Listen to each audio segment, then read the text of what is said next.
chokehold. Even if it hurts me, even if I can't sleep. Ladies and gentlemen, Token Grass.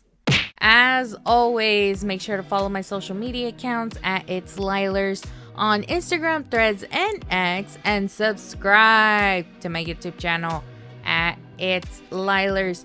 And also do not forget to follow me on TikTok at Lielers. Lielers on TikTok. So guys, today is the last episode of October. As I mentioned for the previous weeks, next week I will be at SpaceCon, so no podcast episode. But instead, do expect a blog video on the YouTube channel. That's why y'all need to go follow me. So Saturday morning, I have to wake up super early, but I gotta head to San Antonio so that way I can get to SpaceCon literally at 10 in the morning. But yes, I'm actually going to be meeting Giancarlo Esposito and taking a picture with him. So I'm probably going to be wearing my Los Pollos Hermanos shirt that I got when I was in Albuquerque. So kind of like show it off and be like, hey. So yeah, I'm basically going to get my Breaking Bad experience. Even though like, when was it? In Comic Palooza, I know Giancarlo came, but I didn't take a picture with him. I could have. I should have.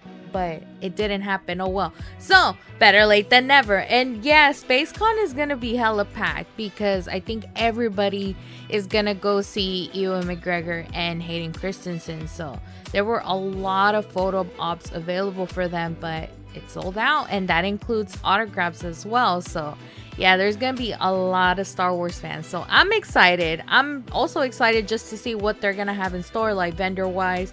Maybe food. I'm just hoping it's not overpriced. But I did manage to save enough money where I'm not even going to complain about the prices. Because I know that's all I complain about. Every time I go to conventions or just anywhere else, I'm always complaining about the prices. I did see what time I have the photo ops for Giancarlo. Thank God it's not going to be like at the end of the night. Because I'm like, I want to make it back home before either 9 or 10 o'clock at night. So yeah, luckily it's going to be during the afternoon. So once I get my picture taken with Giancarlo, only time will tell whether if I continue at the convention or if I just go explore San Antonio and replay some old memories. So that's why I'm like, y'all need to go see that blog video. So that will be what's going to be happening next week. So there's that. But this week, we're going to be talking about that anticipated song I've been waiting for so long. Behelit. So Slaughter To Prevail finally released a song, and oh my god, we're going to be talking about it. We're also going to be talking about Knotfest, and I'm talking both what's happening right now in Brazil and also what's coming up. Alongside with that, more tour announcements and some movie updates finally. So without further ado, let's go ahead and get this episode started. I'm starting to realize there's like a little habit that I've been doing where I'm kicking off the episode with sad news. And for One Direction fans, I think you guys already know what I'm going to be talking about. So here's the thing though. I never listen to One Direction because literally almost all the bandmates are my age. So like when they were hitting it off, I was in high school, if I remember correctly. And I never hated the boy band either. But hearing what happened with one of the members, Liam Payne, it was very tragic where, okay, we got to talk about it. So in case if you guys didn't know, on October 16th, Liam Payne fell off of his hotel balcony that was actually on the 3rd floor and died due to his injuries. I did hear like everywhere in social media was just like posting updates about it. And I'm not talking about like fans. I'm talking like the media outlets like TMZ, The Hollywood Reporter. All of those people are trying to get every single details that they can for this person because of course One Direction was so huge back in the days. And you know, this was before the hiatus. So people were wondering, oh, what if we do finally get the One Direction reunion? Well, those fans are not going to want the reunion that's going to happen literally in a couple of days, weeks, who knows. And I think like the media outlets were trying to make sure that it wasn't like a suicidal case that happened with Liam Payne because again, everybody is doing their own thing. I think the one person that has been successful out of One Direction is Harry Styles, obviously.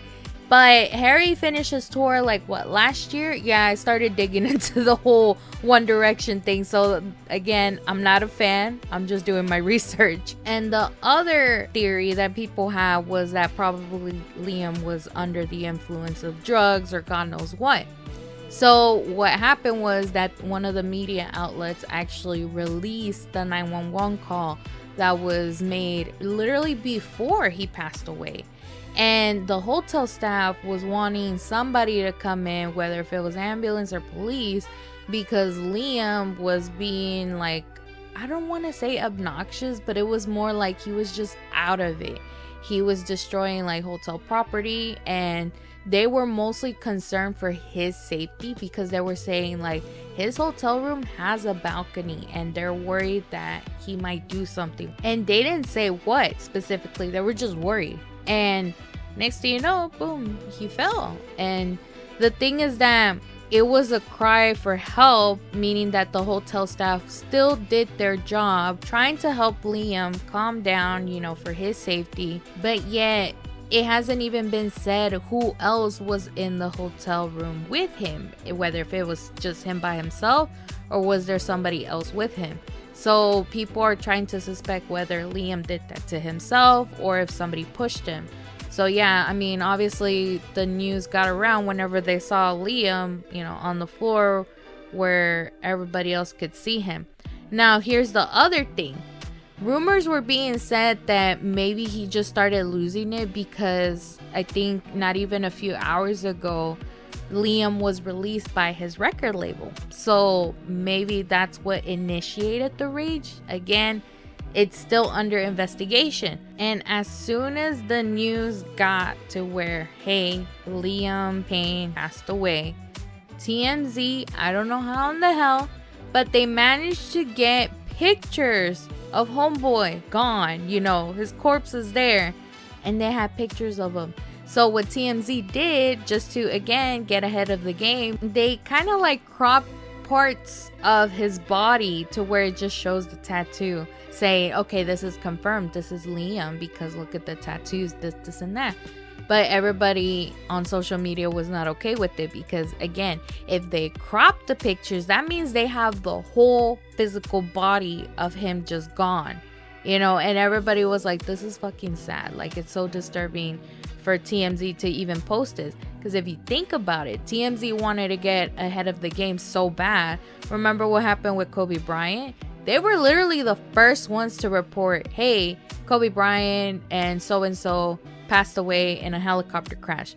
And everybody was like, ain't no fucking way. So same thing happened with Liam Payne. But with those pictures, it really did confirm the passing. However, because of the backlash, everybody was lashing out at TMZ. That led to them just take down the picture. But the moment it's posted online, people are either going to screenshot it, keep them, God knows what, but it was there. So yeah, I saw it, and unfortunately, you know, it is what it is. That's the internet. Now, after the news again got out, everybody was waiting outside of the hotel room to see paramedics like taking Liam out of the hotel room and, you know, do what they always do. And the good thing was that there were a lot of One Direction fans already waiting outside doing like a little vigil for him.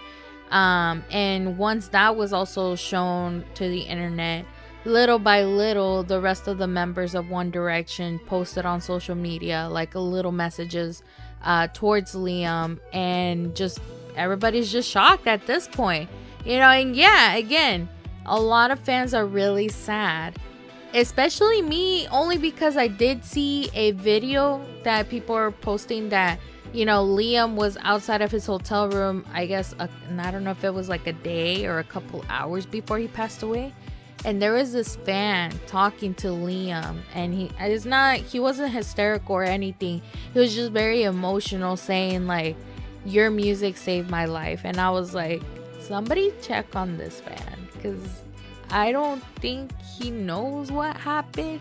And it makes me feel emotional because that's really sad. But other people also started analyzing Liam's reaction towards the fan. And you can see that Liam's not all there. Like, he already looked like he was in a dark place. And people were like, we should have known. But that's the thing. Nobody knows. I mean, look what happened with Robin Williams. We didn't know. So that's the thing. It's just sad that you think you know somebody, but you really don't. So that's the thing. This whole death situation is currently under investigation. People are trying to figure out whether, again, if this is a suicidal case or a homicide at that point, but there is no evidence that it could have been a homicide. So who knows if it was accidental too, if Liam was just like losing it to the point that he accidentally fell. But what I will say is that whenever we do find the cause of death, I won't report it on the podcast. We're just gonna move on with our lives. Like, this is something I just wanted to kick off because, again, I know there are a lot of One Direction fans and it's sad, for them. So my heart goes to them. And so, anywho, let's go ahead and lighten up the mood and kick off the movies category with Venom 3. So, I know this weekend this movie is going to be released, and I'm currently debating whether if I'm going to watch it either this coming Thursday or the following week whenever it is time to talk about the movie. Here's a really small spoiler, just in case, since we technically talk about it on the podcast, and it was shown in one of the trailers, but it is said that Noel is not the main villain, but it is the beginning for him. One person did say that it is possible that he might be the main villain for the next upcoming Spider-Man movie, so... And even then, Tom Holland did say that he would love to bring Miles Morales in the MCU, so... Disney, take notes, because honestly, a lot of people will make that movie into the 1 billion, unlike Joker. And speaking of Joker, let's go ahead and move it along. So with Joker Folie à Deux flopping the box office, it is already said that this movie is going to be released digitally sooner than we expected. How soon am I talking? Literally next week on October 29th. And here's the sad part. Culture Crave did a little comparison of the biggest movies that have hit the 1 billion mark, but flopped the sequel part of the movie. So Joker, literally being released in 2019, made at least $1.8 billion in the box office, even though they had a budget of $65 million. And then Folie à Deux, as we mentioned before, had a budget of $200 million, but only made it out of the box office with $167 million. So that was a huge flop. Captain Marvel, also released in 2019, had a budget of $160 million and then received $1.13 billion at the box office. And then the Marvels, I personally thought it was a little bit good, just a little bit.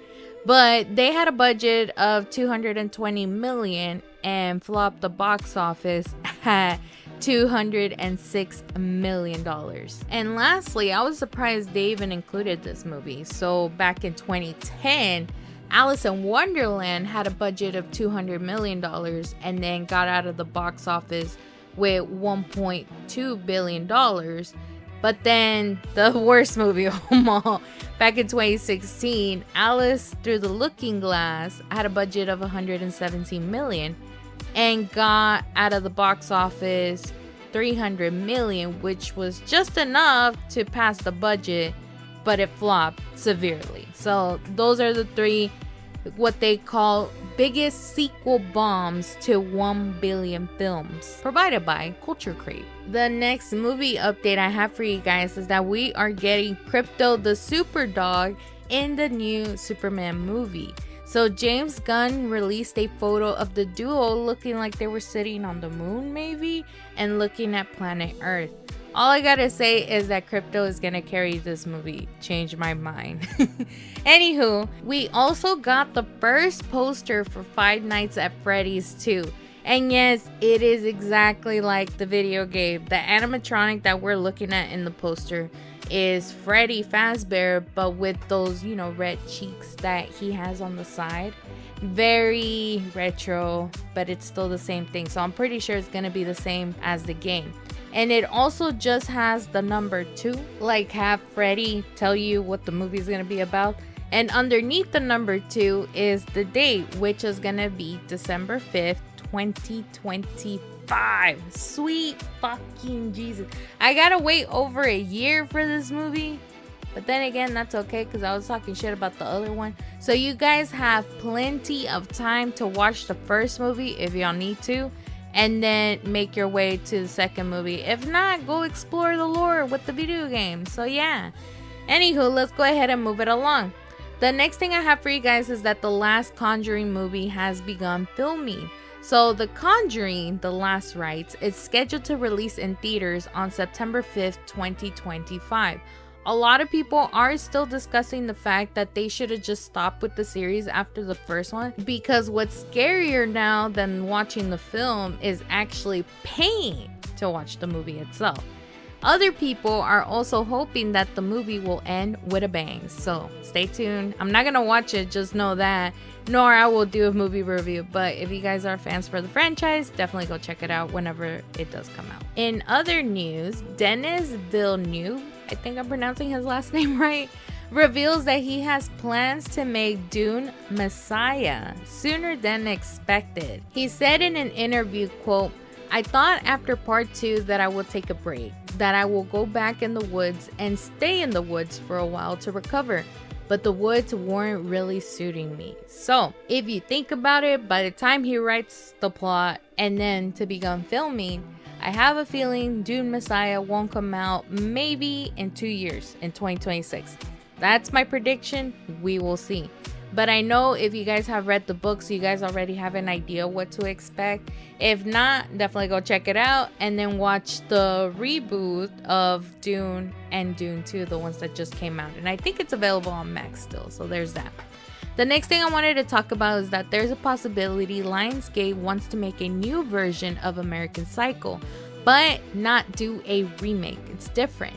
So they are in final negotiations with Challenger's director Luca Guadagnino, I think that's how you pronounce it, and they want to make a new version of the movie.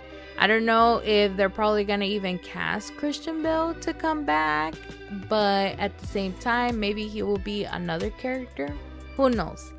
The next thing, since technically Halloween is gonna be next Thursday and we won't have a podcast episode, I did wanted to do this last year, so I'm like, fuck it, let's do it this year.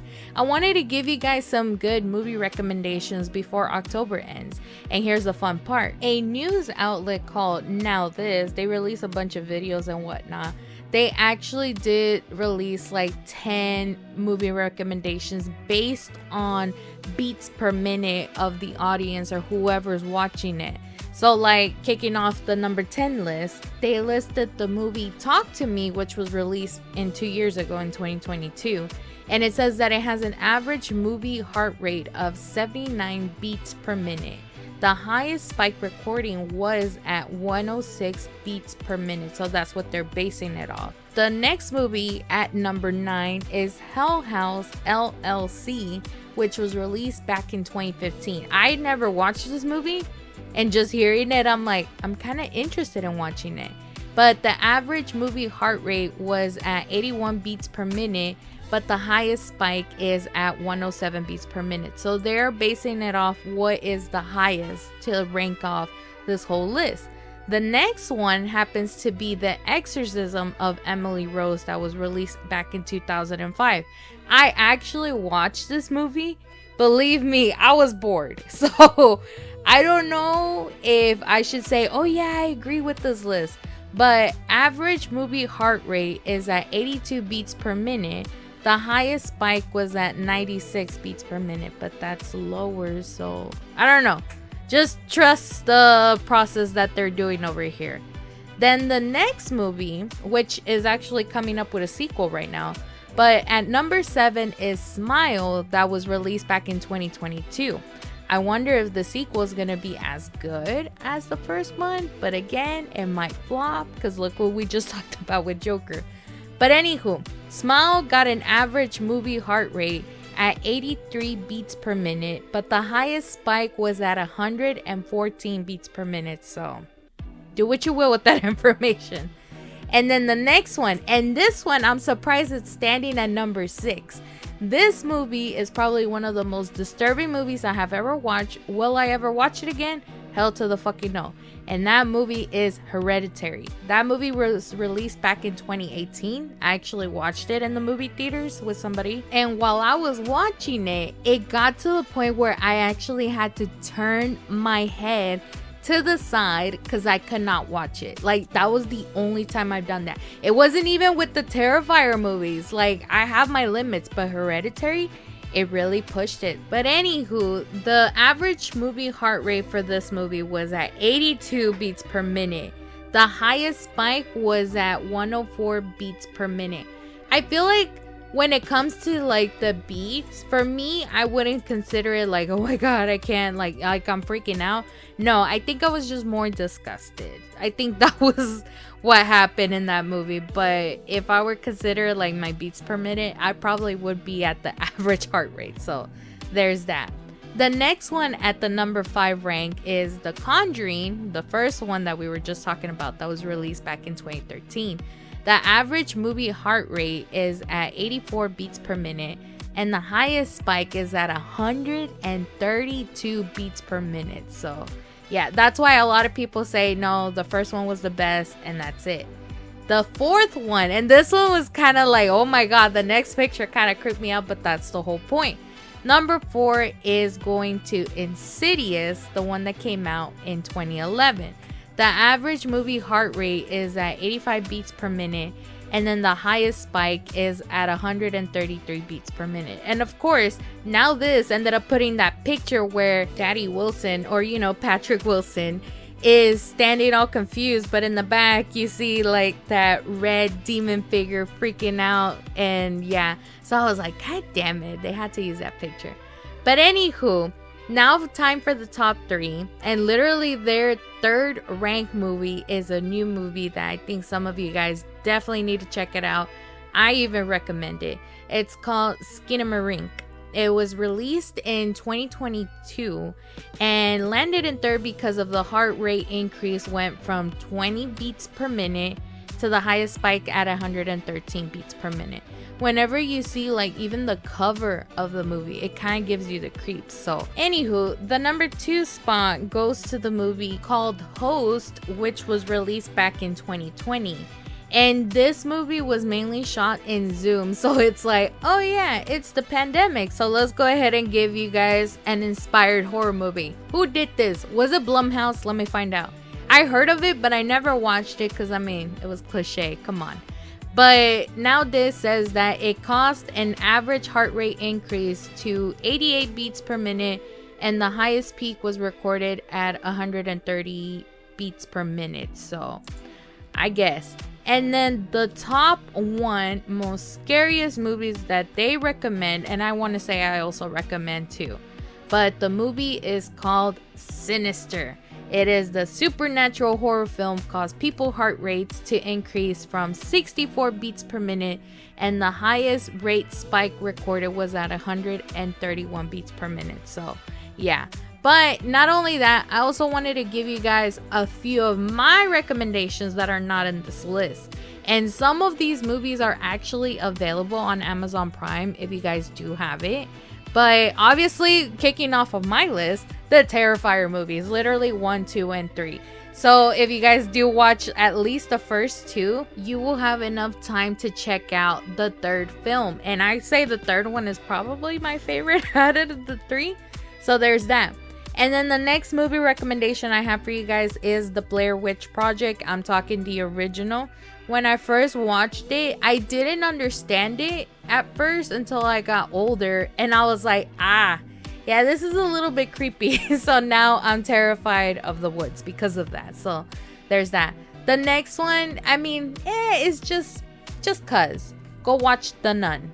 The very first one. I say it's a little bit creepy, so I'm putting that in the list. Now, there's this movie that I watched with my sister, and oh my god, to this day, I'm like, what the hell were we thinking? But I don't know. I wasn't that scared because there were some parts where it just didn't make sense. But if you were to watch it at night, yeah, this movie is very terrifying. That movie is called Antrum. So it's spelled Antrum.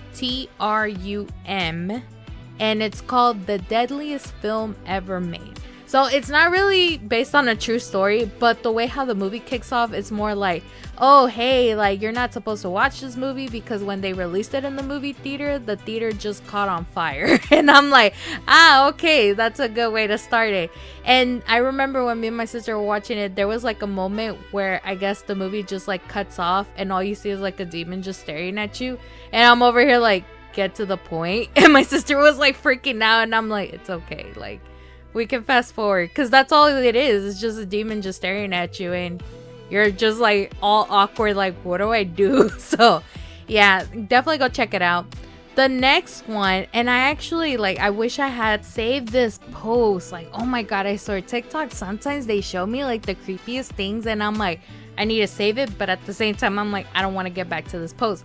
But like, this one person had ranked like, oh, the safe horror movies that you can watch, and it was a picture of an iceberg. And it's not like, oh, from the way how we can see it. Like, no, we're talking like you see the tip of the iceberg, but then you also see the bottom of the iceberg like underwater, and it looks kind of creepy.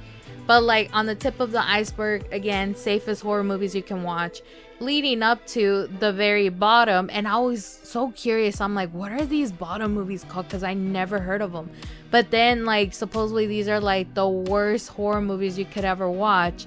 And some people are like, nah, they were mid, you know, this and that. But then I was like, hey, they're on Amazon Prime, so let me put them on some of the list of what I can remember.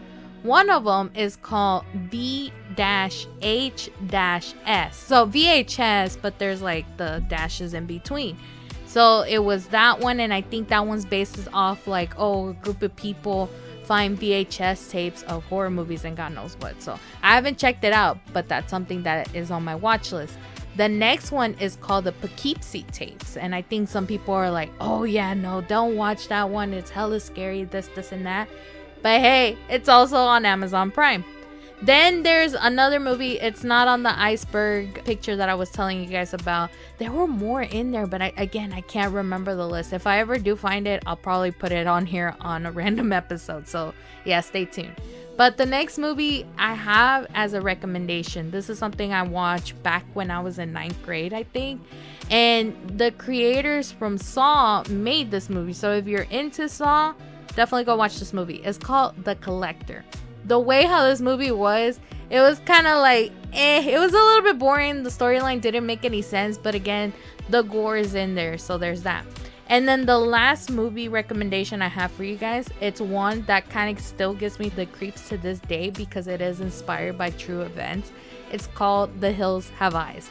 I've seen it on TV, and I mean, it's not scary, it's not gory or something like that. I guess you would say it's kind of disturbing. And when I watch it, I'm like, is there such thing? So I always wonder like if it is true or not.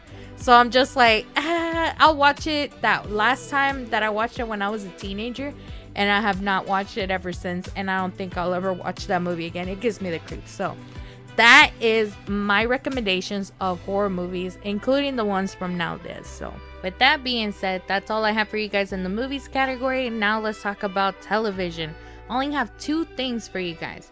Number 1, Invisible is coming back to Amazon Prime. So season 3 will be released and streaming on February 6, 2025. I mean, the good news is that there won't be no mid-season break. It looks like the creators might have been taking notes with other shows, but fans are expecting a trailer of the new season sometime in November. However, I want to say mostly everybody that is not a fan are bored of the series. So unless if they have low viewership on the next coming season, Invisible is going to continue on, maybe with season 4, so we'll see.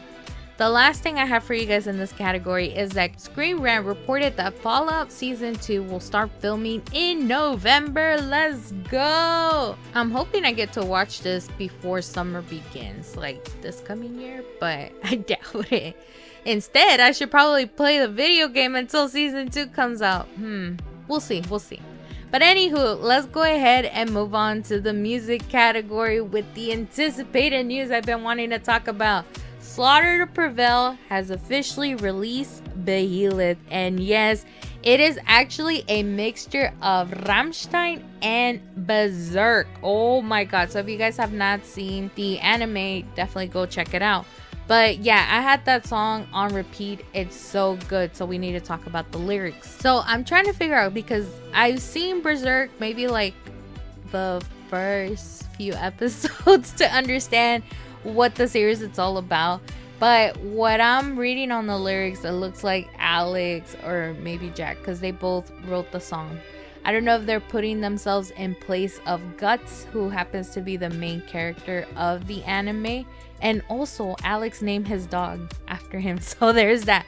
So I don't know if, we're seeing it through Guts's POV. And the song literally kicks off with, I found the Behelit. I think that's how Alex says it in the song. So I'm over here like, am I saying this song right? Or who knows? But it continues on saying, and now I'm the master of not only my life. You all belong to me. I am your biggest nightmare. Oh, bang! And then, that's how the song kicks off with the violin melody. I don't know how you call it. But if you listen to Rammstein's Mein Herz brennt, that's basically what we hear. And I'm like, yes, I love it. And then after that, the rest of the song says, like the first verse, in this world is the destiny of mankind controlled by some transcendental entity or law. The chorus, I love the chorus. The way, how is it? Is it the hand of God?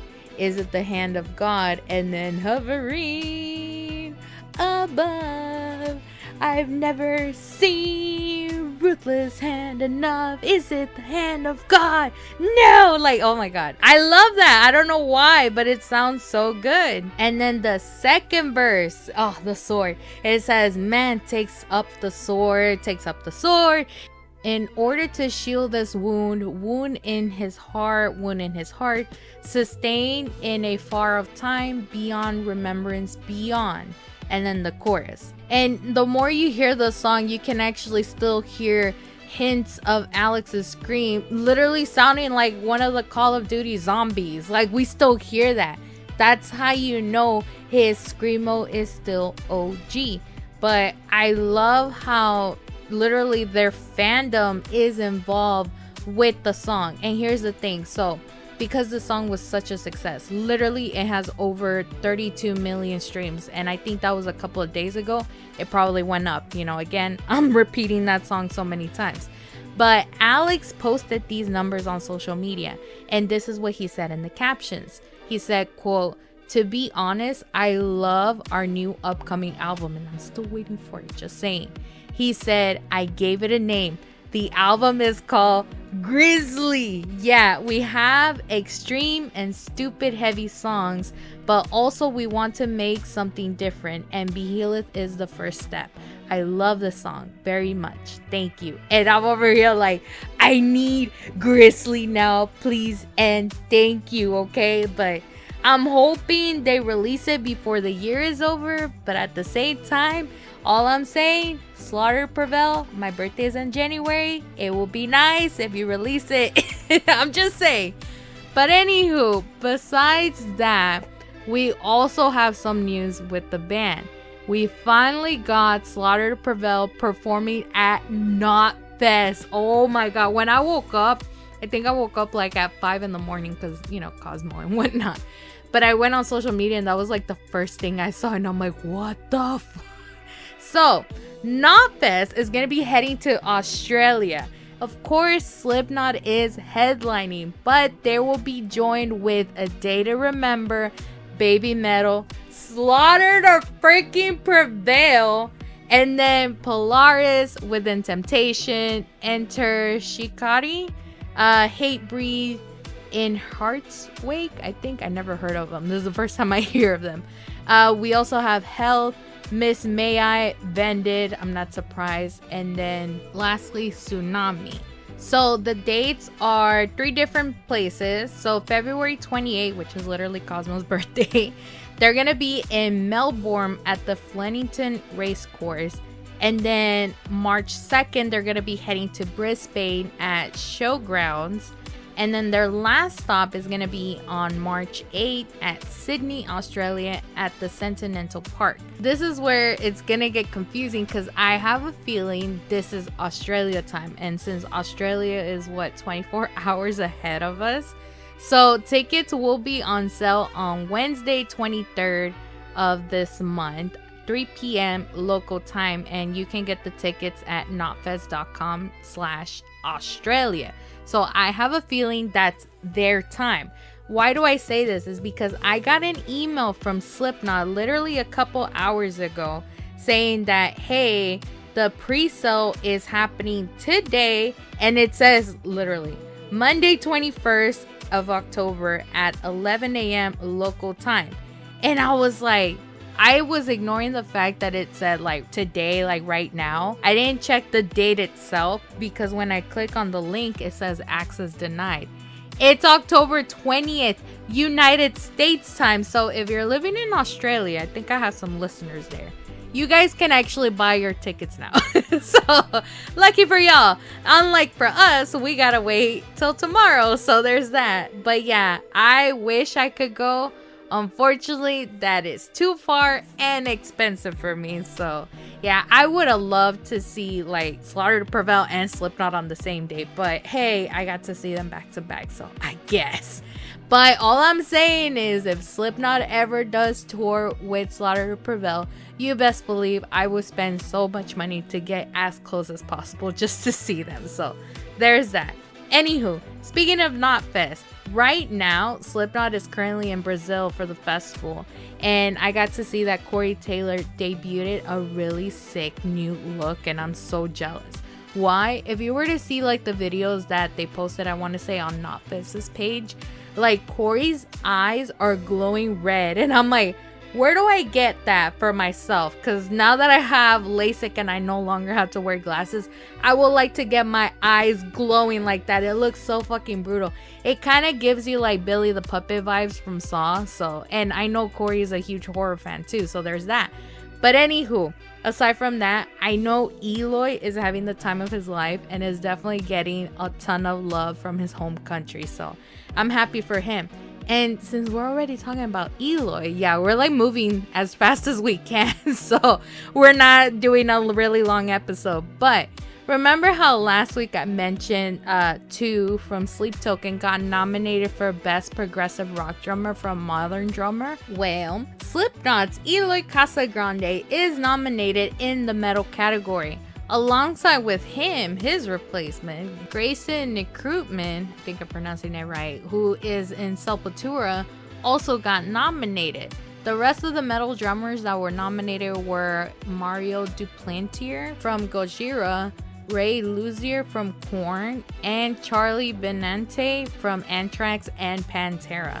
So, if you guys want your favorite drummer to win, cast your votes now. The next thing is the good year to announce reunions.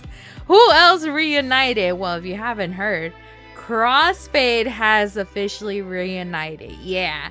I listened to Crossfade when I was in high school. Shout out to my friends at that time who introduced me to the band. But I was like, what the hell is going on? So I was hearing from Rockfeed, like their anticipation that this band was gonna get reunited soon. So like I had an idea it was probably gonna happen because he was begging. He was like, oh, it's a new year. Like, is Crossfade ever gonna reunite? Because he was a huge fan.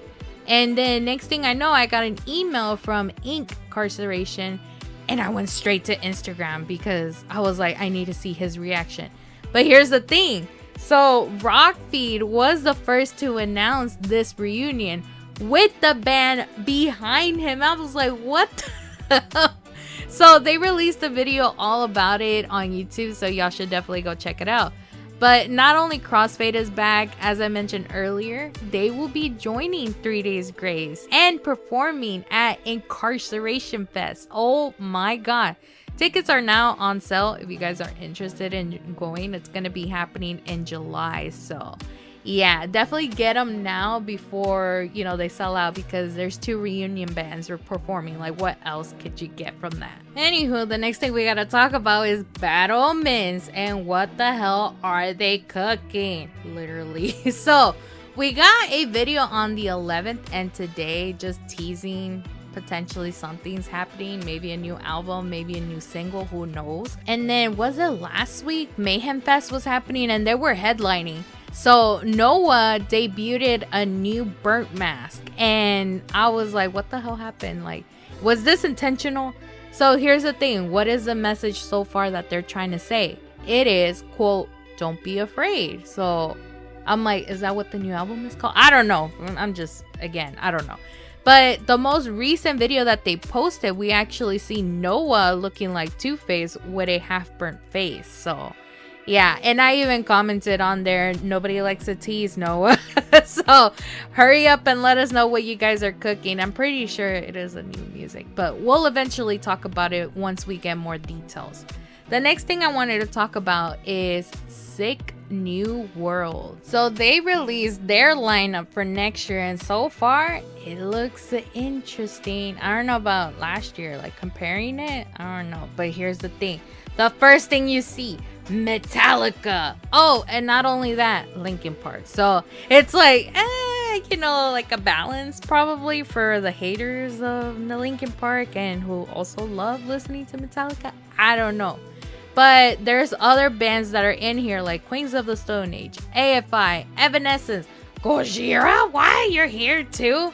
And then there's 3 Days Grace, 2X. What does this mean? I'm like, hey, now that they're there, I mean, there's a possibility. Who knows? Other bands that we usually see on festivals like Cannibal Corpse, Meshuggah, Cradle of Filth is in here. Interesting. Testament, Mastodon, Under Oath, Mayhem. I was like, I'm surprised. Mudvayne. We also have Machine Head, Poison the Well, Arch Enemy, Static X, Lacuna Coil, Deathlock. I'm like, what are you doing here? Orgy is also gonna be here. Orgy or Orgy. I call him Orgy, so there's that. And Dope, and there's so many other bands more, so definitely go check it out if you guys want to see the full lineup.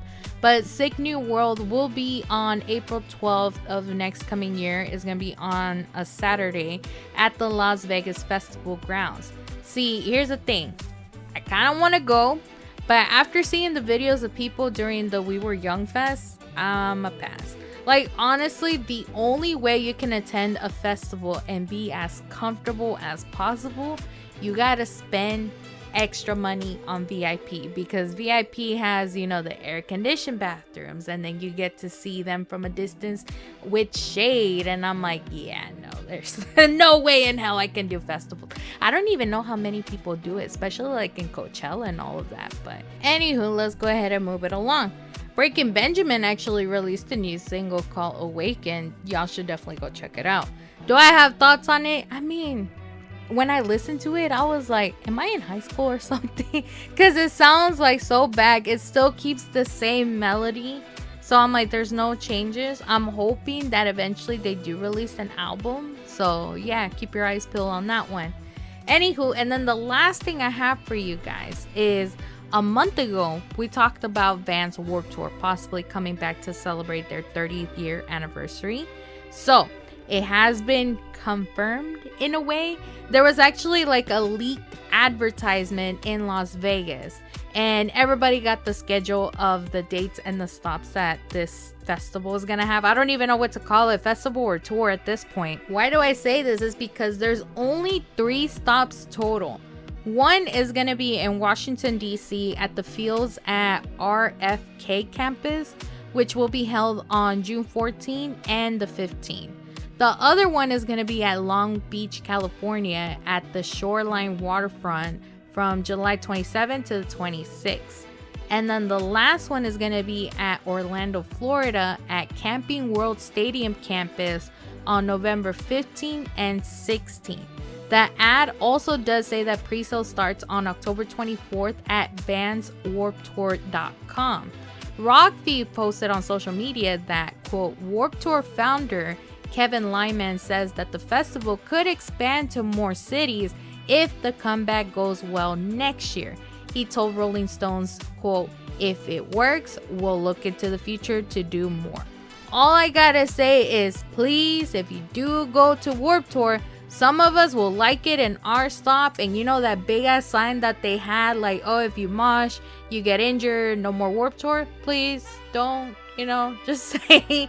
Yes, I actually did go to Warp Tour, and I think we talked about it last month about it, that I went back in 2014 when Black Veil Brides was like the big main headliner. So yeah, it was fun. I got sunburned. I mean, I got to see BB Rexa too before she popped off, I guess.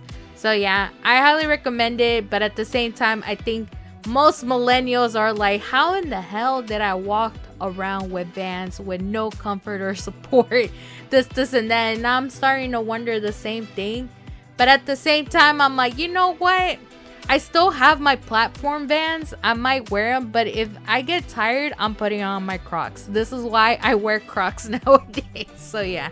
And actually, that's the last thing I have for you guys in the music category. Now let's go ahead and talk about gaming.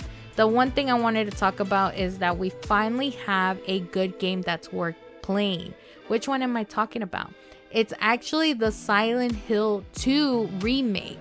And it sold over 1 million copies as of October 11, literally just 4 days after the game's global release date. A lot of fans who previously played the game says that the reboot is so much better than the OG.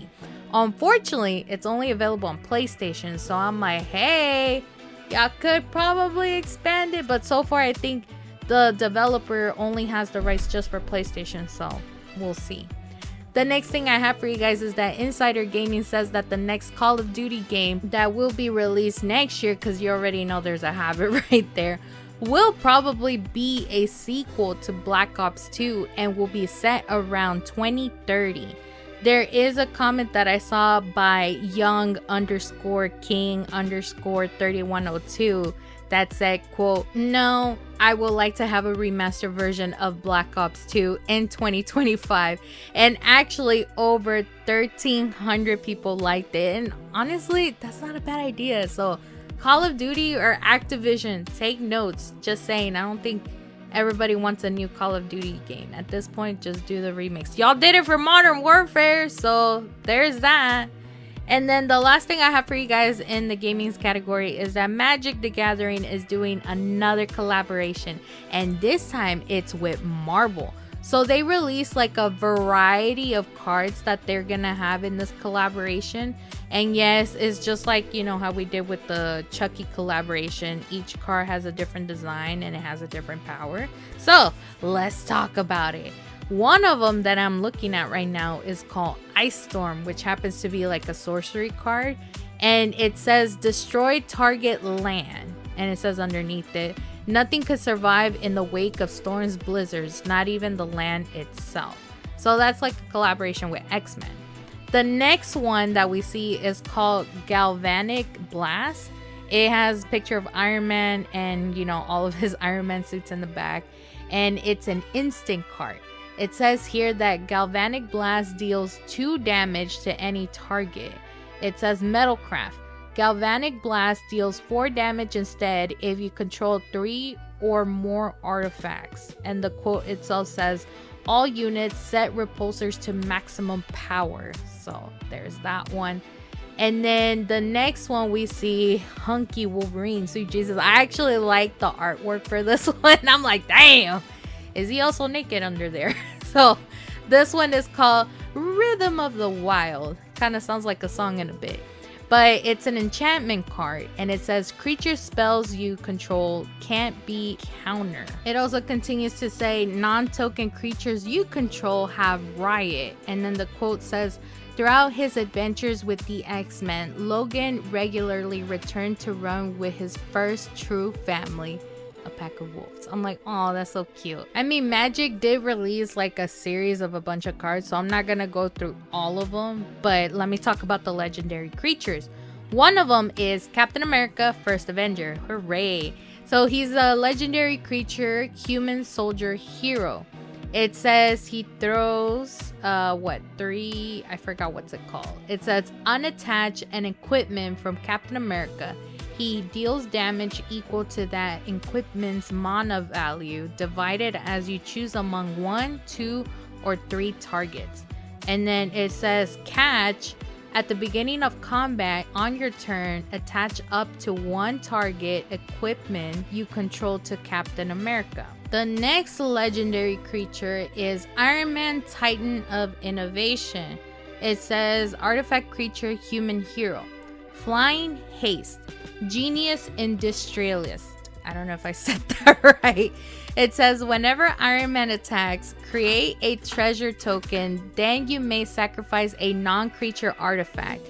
If you do, search your library for an artifact card with mana value equal to 1 plus the sacrifice artifact's mana value. Put it onto the battlefield, tap, then shuffle. Also, you hear Cosmo in the background, so there's that. So yeah, that's Iron Man. And then the last one, I actually love it because we were just talking about this one name itself. But Wolverine, best there is. Literally, that's what the card says. It says legendary creature, mutant berserker hero. I'm like, hell to the fucking yes. If I had to pick favorites, it would be this one. It says unrivaled lethality. Again, I don't know if I'm pronouncing that right. It says double all damage Wolverine would deal. At the beginning of each end step, if Wolverine dealt damage to another creature this turn, put a +1/+1 encounter on him again. It's been a while since I played Magic, so I'm kind of like, ugh. And then it says regenerate Wolverine. The next time he would be destroyed this turn, instead tap him, remove him from combat, and heal all damage on him. So honestly though, I would still pick him because it says mutant berserker hero. So there's that. And I think this was announced at New York Comic Con, which is happening right now. Definitely one of my bucket list conventions that I would love to go. So there's that. But anywho, that's all I have for you guys in the gaming category. Let's go ahead and move it along with wrestling. So one thing I just got to talk about AEW wise is that the Young Bucks changed their X logo and teasing that they might be wrestling at New Japan Pro Wrestling for the last time. Their bio is all in Japanese, but you can actually translate it on there, and it says, quote, Japan, we have missed you. And if this is the last time, we promise to make it count. And I'm like, what does this mean? Like, are they gonna not collaborate with New Japan anymore? Let me find out. And then moving on to WWE, the Viking Raiders are back, except they got a new name and style. They are now known as the War Raiders, kind of combining their old tag team names, you know, War Machine and the Viking Raiders. As long as the word experience is not on there, we're gonna be good. But they did debut it without Valhalla, so I don't know how that's gonna go. But it also looks like they ditched their Viking outfit and they got like leather jackets instead, giving it like a modern vibe, which is pretty good if you ask me. And then the next thing, I was surprised that like with the whole Judgment Day drama that we had, supposedly looks like Damian Priest is no longer going to be clashing with Finn Balor and everybody else. Even Rhea Ripley had to step in and tell Damian like, no, that's not your focus right now. You need to focus on being champion again. And then Damian's like, you're right. It's time to be El Campeón. So I was like, huh. I don't know what they're doing with this. Like now it's like, okay, forget about this. We're tired of the storyline. Let's make a big shift after that. But Rhea still has beef with the Judgment Day. So I don't know how that's gonna go. Like, is Damian just going solo at this point? And we're talking about solo now. So that's the last thing I need to talk to you guys about. So I was not expecting this whole thing that's been going on with the Bloodline Wars. The storyline is happening sooner than we thought. I don't know if it's going to go so fast that it might even be featured at War Games, because that's coming up next month. And so Jimmy Uso, you know, he's back. He went to Raw and he was over there asking Jay for help. And Jay's like, no yeet, you know, whatever. But then he shows up on SmackDown and I'm like, whatever happened to no yeet, you know. It was good, you know. And Jay went up to Solo Sikoa and said, look, little bro, I'm watching out over you. I'm not joining, you know, Roman or Jimmy. He's just talking to Solo straight up like, hey, if you're trying to unite the family, okay, I'll mind my own business, you know, be Intercontinental Champion, you know, whatever. But the next time, you know, he shows up in front of Solo, it ain't gonna be good. You know, there's gonna be some whooping after that. And that's not how SmackDown ended. It ended so bad. And I was like, is Jay gonna show up at one point? But he didn't. And even then, I was like, Jay being involved not only in his own storyline, because again, he is Intercontinental Champion, but the whole thing with the bloodlines, it may interfere. So I'm just like, how is this gonna happen? Because we want Boy to be champ. He deserves it. He deserves a long run. But then again, we also want the bloodline wars. So I'm like, oh my god, it sucks. Also, I'm trying to figure out, like, hey, what about The Rock? Because I know Papa H and, you know, whoever is in the writing behind WWE, they want Roman versus Rock at WrestleMania. They've been wanting it for a long time, and it's still not happening. So potentially speaking, this coming WrestleMania, it might happen. So the only way for that storyline to make sense is if The Rock joins Solo, and boom, it's gonna happen. But they're gonna be outnumbered, like Roman and Jimmy, potentially Jay. That's 3. And then people are saying, like, oh, what about Zilla Fatu? You know, Jacob Fatu's brother. Like, make a brother versus a brother kind of thing. And I'm like, okay, but that's 4. We're going to be missing one more, you know? Who else in the bloodline could join? That's a man. I would say female, but I can't say, like, Tamina or Naya. Like, no. I don't know. It's so hard, but that's the thing. We've talked about the bloodline wars a long time ago, and now it's happening, and I'm excited. So I'm like, forget the Judgment Day storyline. We want bloodline. And then what's up with Cody Rhodes too? I just figured that out. I'm like, there hasn't been anything for Cody besides the whole thing with Crown Jewel. I don't know. We'll see. I'm pretty sure once after the PLE is over, maybe they'll stir up a new storyline. Oh yeah, I forgot about Kevin Owens. We didn't talk about Kevin Owens. So he turned heel. Literally, Homeboy was, you know, hitting Cody. And then eventually he was over there hitting Randy. And at first I thought it was going to be, you know, Cody Rhodes versus Kevin Owens for the custody of Randy Orton. But it looks like Randy Orton's going to side with Cody Rhodes. But yeah, so I think that's what the next storyline is going to be. It's going to be interesting. So yeah. But fortunately, that's all I have for you guys in the wrestling category. Is really not much to talk about until after Crown Jewel. So there's that. So with that being said, that wraps up this week's episode. As always, make sure to follow my social media accounts at It's Lielers on Instagram, Threads, and X, and subscribe to the YouTube channel at It's Lielers. And also do not forget to follow me on TikTok at Lielers. Lielers on TikTok. Again, as a good reminder, next week there will not be a podcast episode.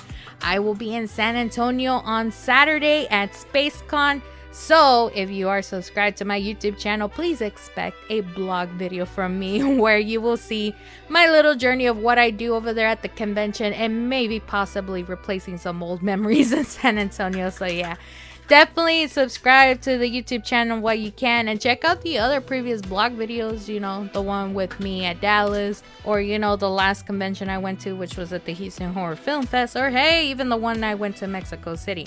Definitely go check them out. But yeah, next week, no podcast episode, but the following week, we're going to be talking about Venom 3, The Last Dance, and the results of what happened at WWE Crown Jewel. So yeah, those are my little expectations of what I have, and then whatever you may have missed in pop culture. So I hope you guys did enjoy this week's episode, and I will talk to you guys on the next one.